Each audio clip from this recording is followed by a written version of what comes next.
publication de l'Institut économique de Montréal nous apprend que le temps d'attente dans les urgences au Québec continue d'augmenter malgré une diminution du nombre de patients. J'en parle avec mon invité Patrick Derry. Il est auteur de l'étude, analyste à l'Institut économique de Montréal. Bonjour, merci d'être avec nous. Premier constat général qu'on fait, c'est quoi? Bien, c'est que le temps d'attente continue d'augmenter. C'est quelques minutes, c'est 5 minutes cette année pour les patients en général.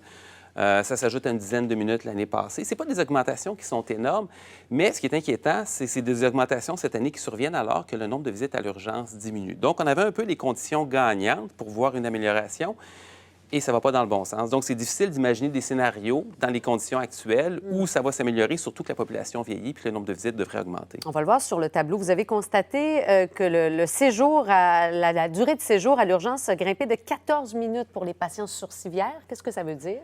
Les patients sourcilières, c'est les patients qui ne se déplacent pas par eux-mêmes.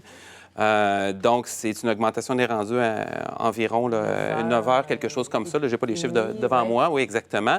Mais évidemment, il y a des durées de séjour qui sont beaucoup plus longues. Il y a des durées de séjour qui vont de là de 24 heures, qui vont de là de 48 heures. Fait que ce qu'on voit, en gros, c'est que pour la durée des patients sourcilières, on est au même point qu'il y a 15 ans. Il y a eu des augmentations, il y a eu des diminutions. On n'a pas vraiment fait de progrès. Puis pour les patients ambulatoires, c'est-à-dire ceux qui peuvent se déplacer par eux-mêmes, on a une augmentation d'environ 50 depuis 15 ans. Fait qu'encore là, ça ne va pas dans la bonne direction. 5 minutes aussi, de façon générale, pour l'ensemble des patients qu'on attend. Et ça s'additionne. C'est pas beaucoup, mais c'est sûr qu'au bout de quelques années, les minutes deviennent des heures. Et c'est ça le problème. Bon. Quel est le constat qu'on fait une fois que ce constat-là est fait? Plutôt, quelles sont les recommandations que vous faites aujourd'hui au gouvernement? Oui, bien nous, ce qu'on dit, c'est de regarder vers l'Europe. Ça fait plusieurs années qu'on le dit, et on n'est pas les seuls. Il y a des rapports qui ont déjà dit ça dans le passé, le rapport Claire, le rapport Castonguay. En Europe, vous avez des systèmes de santé universels, comme ici. Tout le monde est couvert. La différence, c'est qu'à l'intérieur des systèmes publics, vous avez aussi des hôpitaux qui sont gérés par des entreprises privées. Donc, j'insiste sur c'est couvert par l'assurance maladie. Donc, ça ne change rien sur le plan des coûts pour les patients. On présente la carte d'assurance maladie ou l'équivalent. Par contre, ça met de la concurrence dans le système, ça amène des nouvelles façons de faire. Et ces hôpitaux-là sont généralement un peu plus performants que les hôpitaux qui sont gérés par l'État. Ça existe en France, ça existe en Allemagne, en Espagne, en Suède.